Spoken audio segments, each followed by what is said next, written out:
Să trăiți! Vă salutăm, domnilor, bun venit la o nouă ediție a emisiunii Inside Football Show, ediția cu numărul 10. Vom vorbi un pic despre ce s-a întâmplat în acest weekend legat de meciurile din campionatele importante, dar și despre meciurile europene ce urmează, pentru că vom avea 3 zile pline cu Champions League, Europa League și Conference League. Să începem totuși cu rezultatele din Premier League. Manchester United 2-2 cu Nottingham Forest, echipa lui Sean Dyche reușește să obțină un punct pe teren propriu, noul antrenor al lui Nottingham. United a fost condusă 2-1, a condus, mi se pare, și a fost întoarsă de către Nottingham. Un rezultat, cred că, bunicel pentru United, având în vedere perioada prin care trece. Fulham cu Wolverhampton, victorie clară a celor de la Fulham, 3-0. Crystal Palace, 2-0 cu Brentford. Iată, Brentford, o echipă de la care m-aș fi așteptat să pună mai multe probleme. Nu reușește să înscrie. Arsenal, victorie la Burnley, 2-0, fără gol primit încă o dată formația lui Arteta, care, da, poate că nu joacă spectaculos, dar este foarte eficientă în absolut toate meciurile. Brighton 3-0 cu Leeds, un scor de forfet. Tottenham cu Chelsea, care a fost derbiul acestei etape, sau printre cele mai urmărite meciuri, să spun. Chelsea reușește să câștige 1-0 în deplasare, ceea ce mi s-a părut foarte interesant. A fost reacția lui, cred că Spencer sau Spence, și a lui Van de Ven la sfârșitul meciului, când antrenorul lui Tottenham a încercat să-i oprească, să le spună ceva sau ceva de genul, și jucătorii l-au ignorat complet și au continuat drumul către vestiare, efectiv nu l-au băgat în seamă. Nu știu dacă poate să fie o problemă acolo, dar rămâne de văzut ce se va întâmpla. Tottenham, care începuse destul de bine acest campionat, iată, pierde. Nu reușește să ia niciun punct acasă cu rivala Chelsea.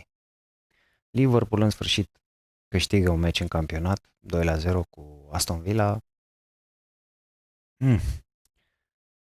O victorie scurtă, aș putea spune. Aston Villa nu este nici în cea mai bună formă, dar evident o victorie de moral pentru Liverpool. West Ham reușește să învingă neașteptat pe Newcastle, 3-1. Începe să-și mai revină, se pare, West Ham United. Manchester City cu Bournemouth, 3-1. Un scor clasic, aș putea spune, dar eram și mă așteptam ca Bournemouth să înscrie. Formația lui Iraola este una dintre surprizele acestei ediții de campionat și asta se vede în orice joc performat de cel de la Bournemouth. Și, în fine, în ultimul meci care s-a disputat aseară, Sunderland 1-1 cu Everton. Să aruncăm o privire și asupra clasamentului. Arsenal, pe primul loc la 6 puncte totuși de Manchester City. Arsenal și-a luat, dar a primit doar 3 goluri. Interesant, victorii pe linie. Victorii pe linie pentru tunari. City pe 2, Liverpool, iată, urcă pe 3, după 4 înfrângeri vine și această victorie de acasă. Sunderland rămâne pe 4, după acest egal cu Everton. Bournemouth pe 5, Tottenham, Chelsea, Manchester United pe locul 8, iar ultimele echipe sunt West Ham, Nottingham Forest și Wolverhampton. West Ham pare, cel puțin după această victorie importantă, pare că ușor, ușor începe să se redreseze. Să trecem la etapa de Ligue 1 în Franța, unde PSG a învins-o pe Nice pe final de meci. Nice s-a ținut destul de bine în acest meci, dar iată că formația lui Luis Enrique reușește să învingă și să ia cele 3 puncte. Paris FC câștigă la Monaco. Asta este un rezultat surprinzător. Marseille reușește și ea victoria 1-0 în deplasare la Auxerre. Rennes, Strasbourg, un rezultat care, sincer, un pic neașteptat. Un pic neașteptat. Strasbourg, după ce a jucat foarte, foarte bine cu PSG, iată, încasează 4 goluri de la o echipă care nu are lot extrem, extrem de bun. Nu are un lot, de fapt, mai deloc bun. Dar iată, este învinsă în deplasare la Rennes. Toulouse-Le Havre 0-0, Nantes cu Metz. Aici, victoria lui Metz 2-0, nu sunt foarte multe de spus.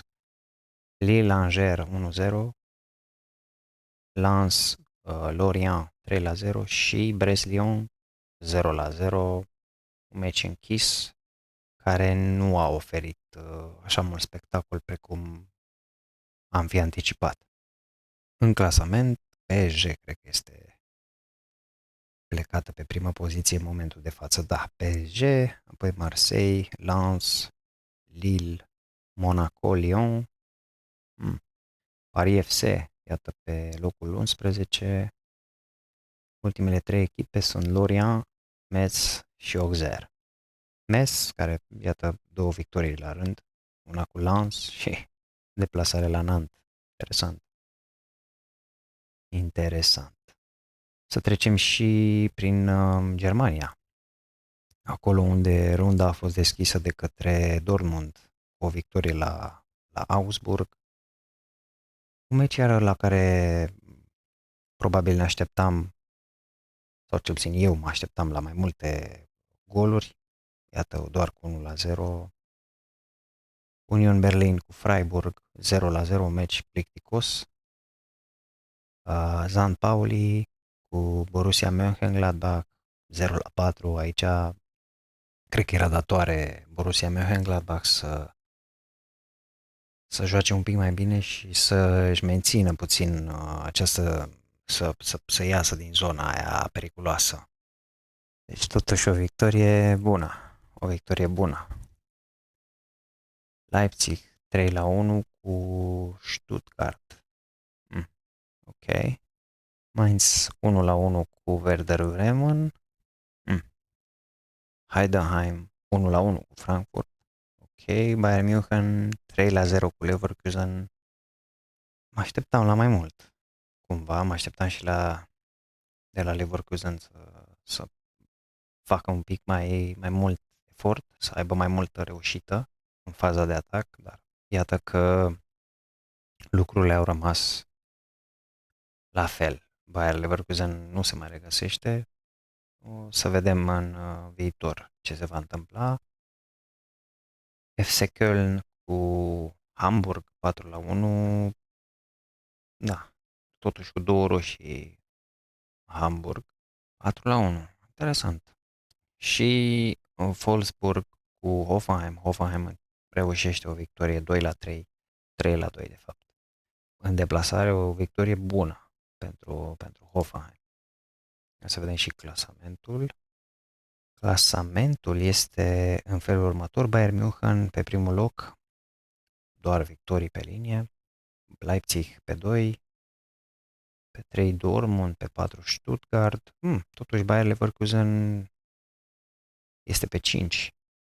Interesant. Și Hoffenheim, iată, urcă pe 6.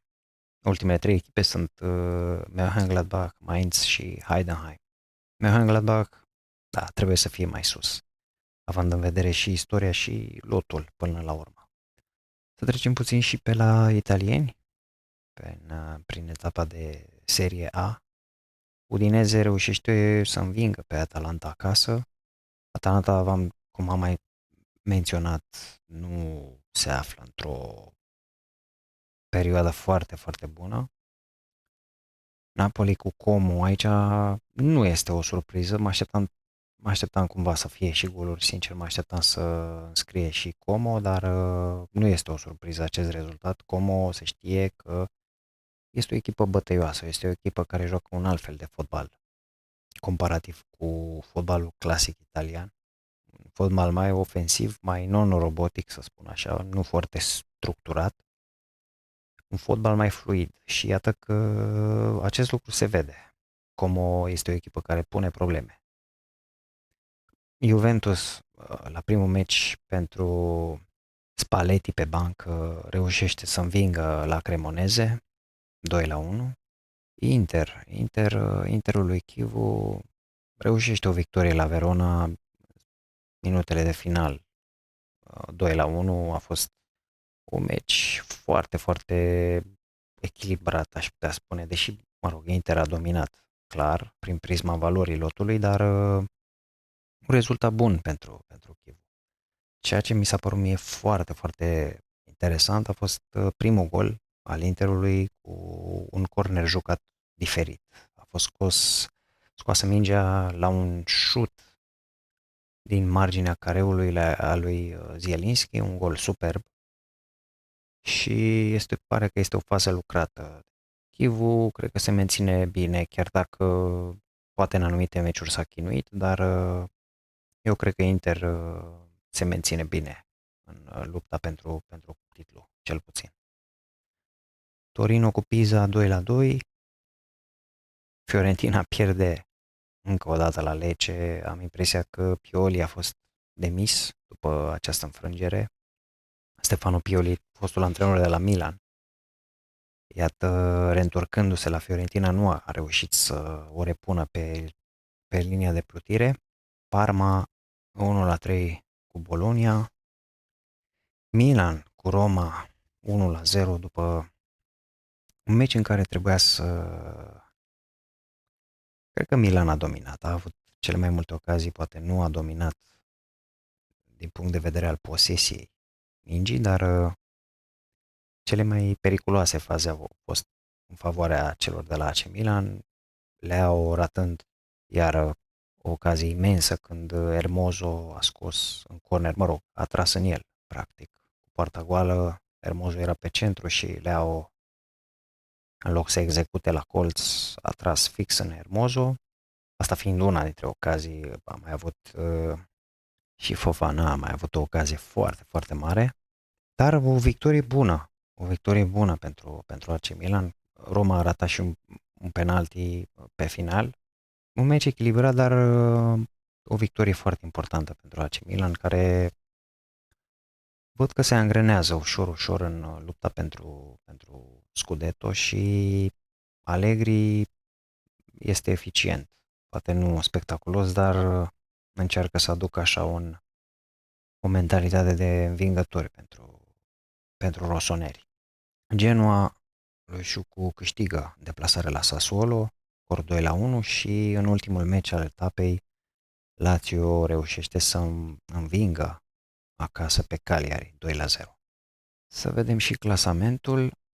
Napoli pe primul loc, chiar dacă egalul cu Como i-a cam stricat un pic socotelile, dar rămâne pe primul loc. Inter pe 2, la un punct distanță, la fel ca și AC Milan, la fel ca și AS Roma.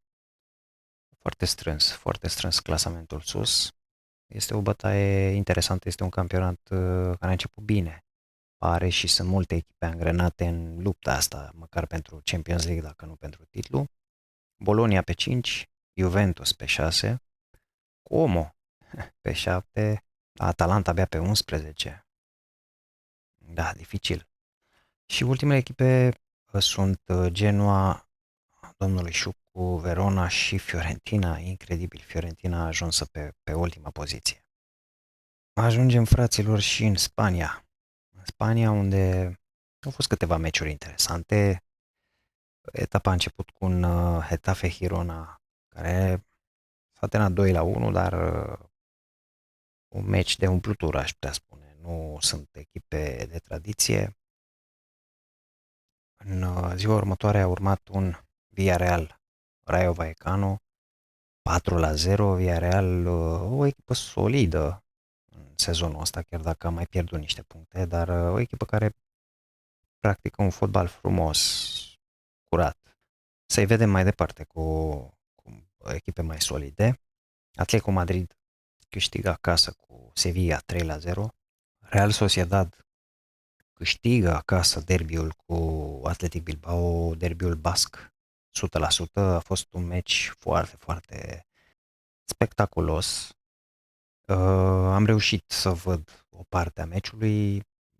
Sociedad a învins spre final pe Bilbao cu un gol după un corner. În fine, chiar a fost un meci spectaculos pe o ploaie clasică și tipică, specifică, dacă vreți, a nordului Spaniei. Da, un meci chiar spectaculos ăsta. Real Madrid cu Valencia 4-0, un meci în care Real a avut două penaltiuri. Pe unul l-a transformat, pe unul nu. Vinicius a arătat. Vinicius a fost schimbat, iar spre final de meci, însă n-a mai fost atât de guraliv la adresa lui Xabi Alonso ca în meciul trecut. Poate cumva Xabi Alonso reușește să-l dea pe brazdă, dar oricum Realul câștigă 4-0. Valencia nemai fiind echipa de odinioară. Celta Vigo câștigă în deplasare la Levante 2-1. Alavez, surprinzător pentru că Espanyol era destul de sus, primele 6 echipe, dacă nu mă înșel, până în etapa asta. Alavez câștigă acasă cu Espanyol 2-1. Barcelona-Elche 3-1, însă nu este un scorul nu prea adică a fost mai degrabă un meci echilibrat decât diferența asta de scor. Elche fiind o echipă foarte, foarte, foarte bine pusă la punct, având un antrenor care a trecut prin școala Barcelonei, un antrenor care este basc, Eder Sarabia este numele lui, e un antrenor care promite foarte mult și un antrenor de care pot să spun că acest antrenor va fi mai mult ca sigur un antrenor la o echipă de tradiție în Spania în viitor. Este un antrenor de viitor, la fel ca și Iraola de la Bournemouth. Da, a fost secund și la Barcelona, a fost și la Betis secund. Nu cred că nu este foarte cunoscut pentru a jucat la echipe din divizii inferioare, dar el ce a jucat extrem, extrem de bine și de curajos. Nu știu dacă asta a fost doar pentru că întâlnea Barcelona, dar el ce s-a și clasat destul de sus. Este în clasament destul de sus, o să vedem ulterior. Dar jocul, n-am observat panică, n-am observat privind ieșirea din apărare a celor de la Elche, nu am văzut vreo bubuitură, nu au bubuit mingile, nu au degajat la întâmplare. Au ieșit frumos în pase, foarte, foarte, foarte calmi și cu curaj, au jucat cu foarte mult curaj. Au avut și ocazii, de asta spun că a fost un meci echilibrat din punctul meu de vedere și dacă nu mă înșel, o să-și confirm acum, per total a avut posesia superioară într-un meci cu Barcelona. Totuși, asta spune ceva. Da, 51%. Bine, nu-ți câștigă posesia, nu-ți câștigă neapărat meciuri. Dar clar, net superioară Barcelona ca și valoare. Dar totuși cu o echipă ca asta a pus probleme. A pus probleme, ceea ce, da, rămâne de văzut. Eu cred că acest antrenor, Sarabia, va ajunge un antrenor foarte, foarte, foarte bun și cunoscut. Este de urmărit acest tânăr antrenor. Betis reușește să învingă acasă pe Mallorca 3-0 și în ultima etapă, în ultimul meci al etapei, de fapt, Oviedo 0-0 cu Osasuna. Un meci de neprivit, aș putea spune. Am încercat eu să-l privesc, dar n-am reușit. În clasament, Real Madrid este clar pe prima poziție, la 5 puncte de locul 2 Barcelona, Villarreal pe 3, Atletico Madrid pe 4, Betis și Espanyol, iată, pe 6. Cred că era pe 5 înainte de meciul ăsta.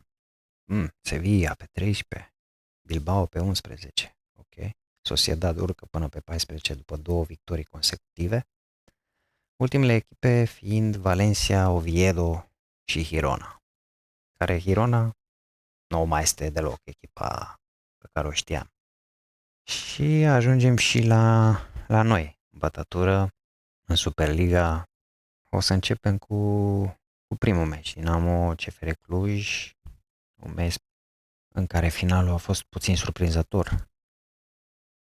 Chiar am crezut că o să apropie o victorie a celor, sau mă rog, măcar un egal al celor de la CFR după ce Banco a fost numit nou la antrenor.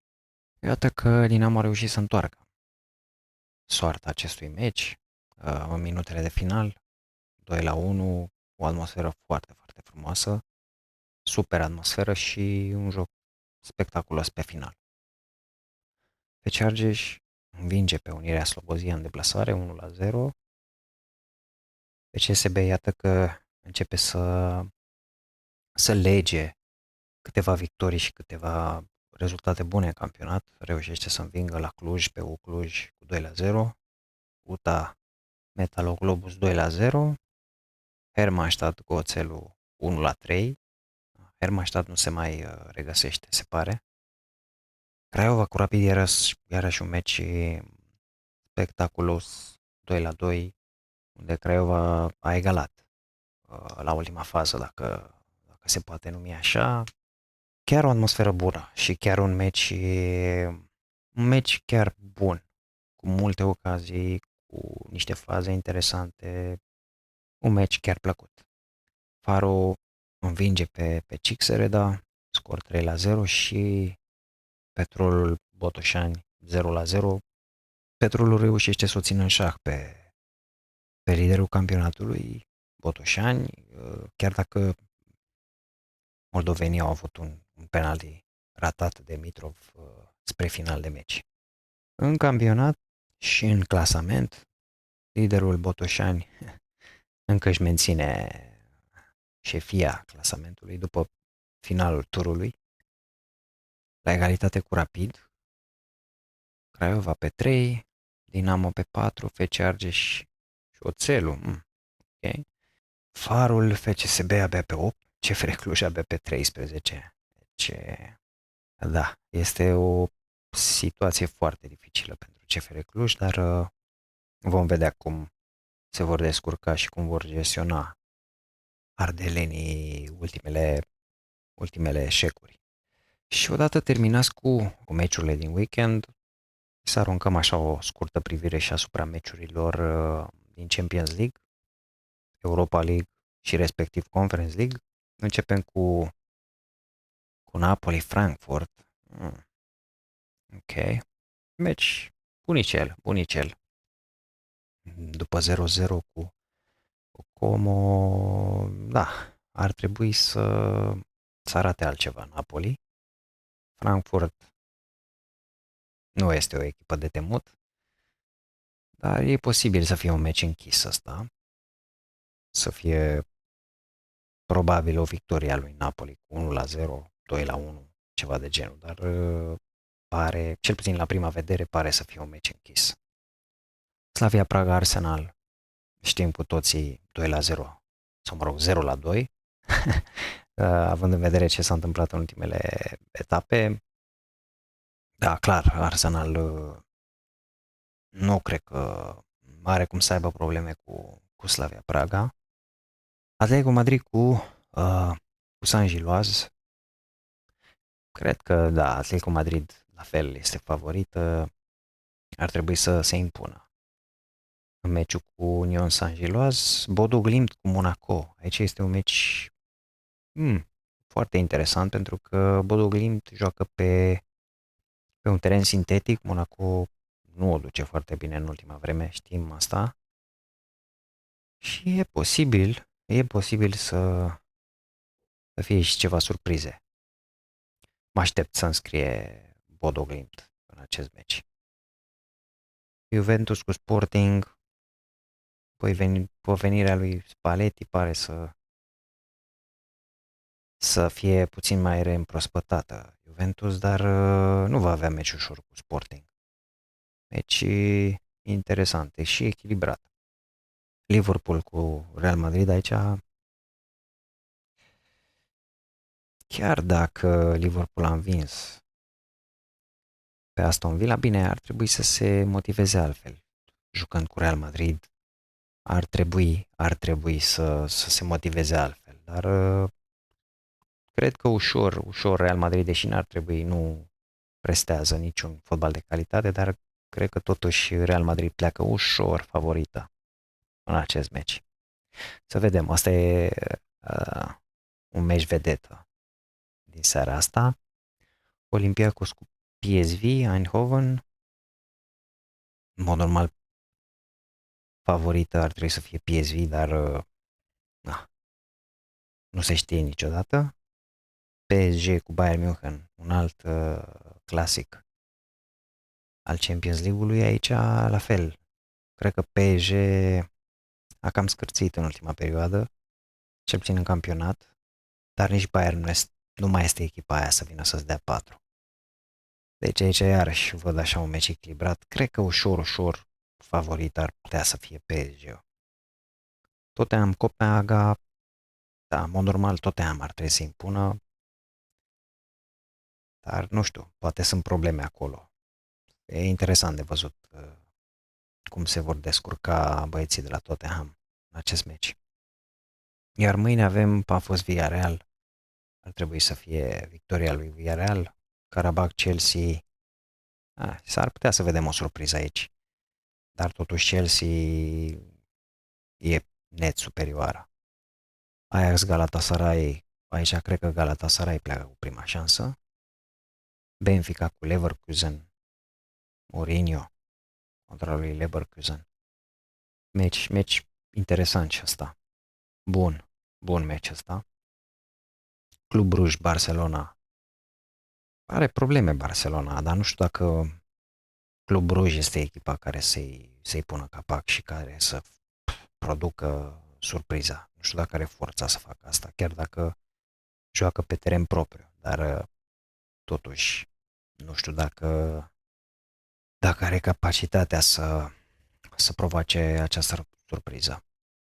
Inter Cairat ar trebui să fie floare la ureche. City cu Dortmund. Ăsta ar fi un meci iar unde City este favorită. Dortmund nu mai este într-o formă extraordinară și nu știu dacă a fost sezonul ăsta. City, dacă joacă Haaland, n-ar trebui să fie probleme.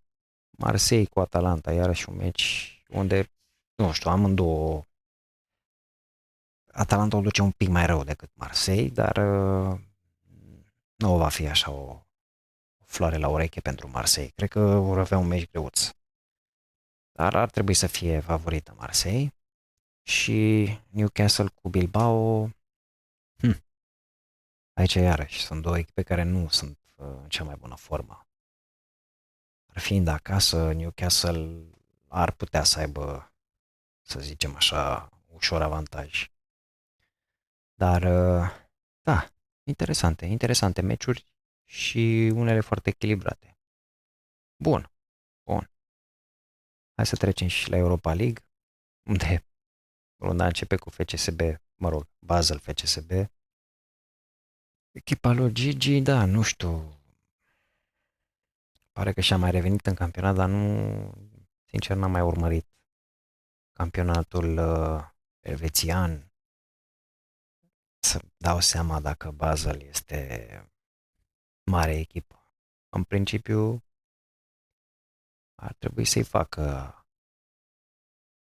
pe FCSB-ști, dar vom vedea. Un Lille la Steaua Roșie Belgrad, Vigo la Zagreb, nu sunt foarte multe meciuri extraordinare. Nice Freiburg, ăsta e un meci interesant. În rest, Sturm Graz cu Nottingham. Sturm Graz e tot solidă în Austria, dar să vedem ce face Nottingham în deplasare. Betis Lyon, iar o echipă, o întâlnire bună, deși Betis ar trebui să aibă prima șansă. Stuttgart-Feyenoord era un meci bun. Rangers Roma, bine. Mm. Sunt câteva meciuri așa de notat. Și să vedem și în Conference League. Bine, aici sunt de obicei numai ciurucuri. Mainz cu Fiorentina, poate așa un meci mai răsărit. Samsung Spor cu Hamrun. Mamă, ce meciuri. Crystal Palace cu AZ Almariere, un meci ok. Crystal Palace a pierdut acasă cu Limassol, dacă nu mă înșel. O să verific chiar acum. Nu știu, a pierdut acasă cu Larnaca sau Limassol. Cu Larnaca, da, 1-0, incredibil. Să vedem, AZ Almar e echipă mai bună decât Larnaca, cel puțin pe hârtie. Așa, nu sunt foarte rapid Viena cu Universitatea Craiova. Cred că pleacă ușor favorită Rapid Viena, dar să vedem. Sperăm că și FCSB și Craiova să adune puncte. E important. Și cu astea fiind spuse, fraților, încheiem această ediție. Vă mulțumesc pentru urmărire. Dacă v-a plăcut, dați un like, abonați-vă la canal și scrieți în comentarii ce părere aveți despre meciurile ce urmează sau despre meciurile din weekendul trecut. Până data viitoare să ne auzim cu bine, mult spor, multă baftă și să aveți o săptămână așa cum se cuvine. Vă salut cu respect.